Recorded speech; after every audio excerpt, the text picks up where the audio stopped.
Box to Box Media Network. Selamat datang di podcast pengembangan diri, eksklusif hanya di Spotify. Podcast ini akan bantu kamu untuk mengatasi kegalauan di usia muda, sukses di usia muda, dan yang pasti terus bertumbuh setiap harinya. Agar kamu tidak terlewat setiap episode barunya, jangan lupa untuk follow dan nyalakan loncengnya ya.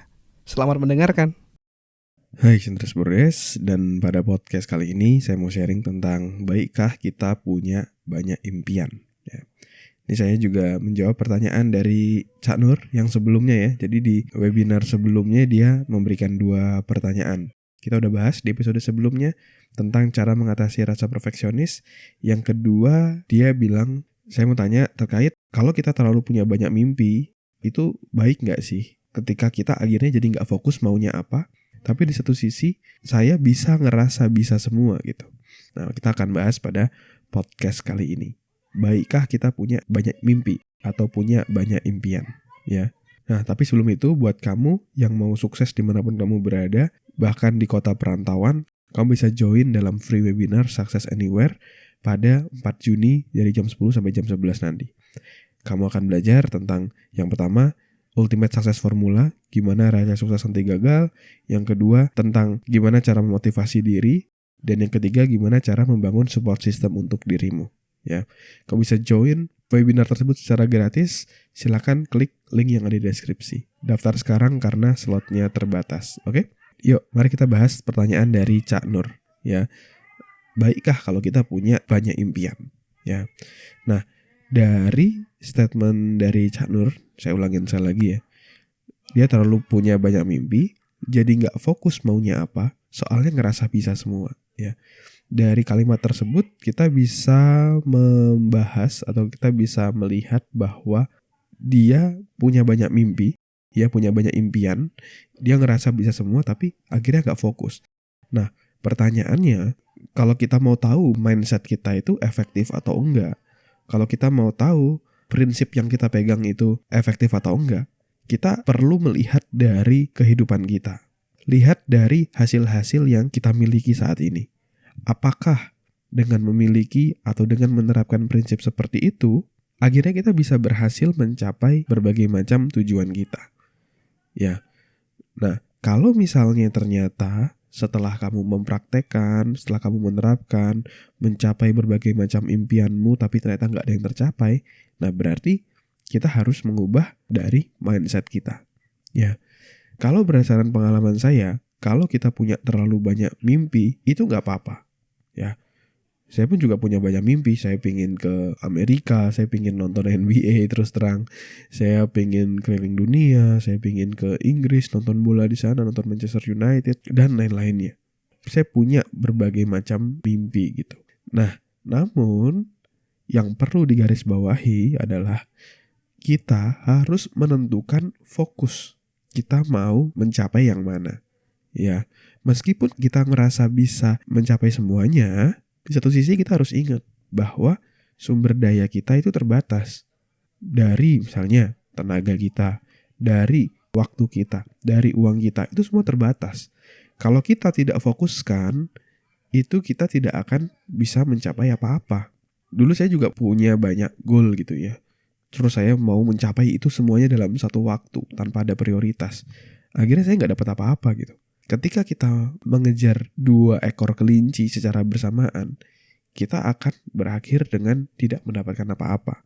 Itu dari buku Stephen R. Covey, 7 Habits of Highly Effective People. Ya. Jadi, punya banyak impian gak apa-apa. Kamu tulis dulu semua impianmu di kertas. Bahkan ada orang yang menyarankan bikin bucket list gitu kan. Segala macam impian kita tuliskan dulu. Ya.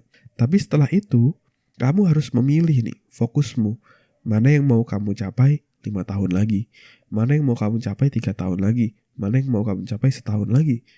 Sampai akhirnya mana yang mau kamu capai sebulan lagi?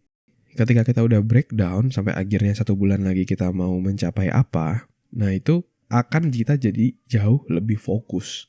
Dan sebisa mungkin berbagai macam goal tadi itu dibuat berurutan dan saling berhubungan.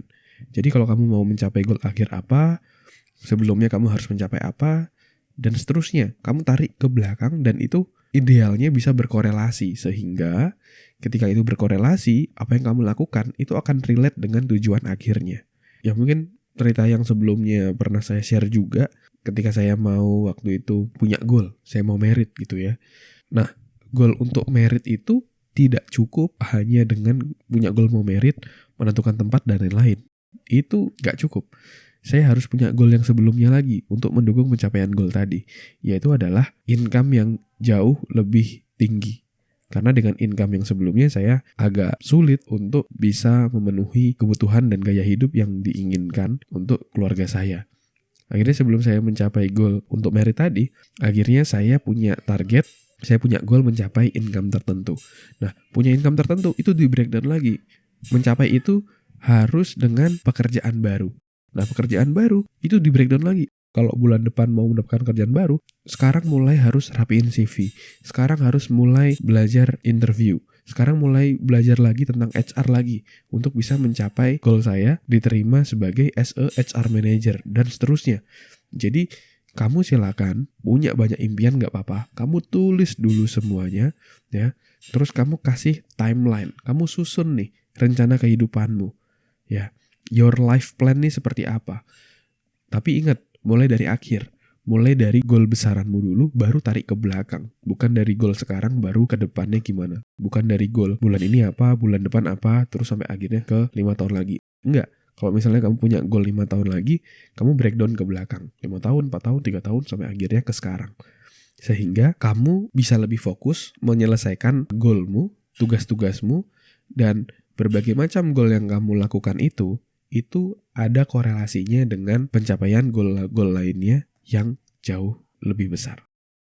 Terima kasih sudah mendengarkan episode kali ini. Semoga bisa bermanfaat dan menginspirasi. Dan kalau kamu merasa bermanfaat, kamu bisa kasih rating bintang 5 di podcast ini. Supportmu sangat berarti untuk kami. Dan juga kamu juga bisa share podcast ini ke sahabatmu, teman-temanmu, pacarmu, gebetanmu, saudaramu, agar orang-orang di sekitarmu bisa jadi jauh lebih baik dan terus bertumbuh setiap harinya. Dan kamu bisa juga share di Instagram, di Instastory, silakan mention @andreasbordes, nanti saya akan repost.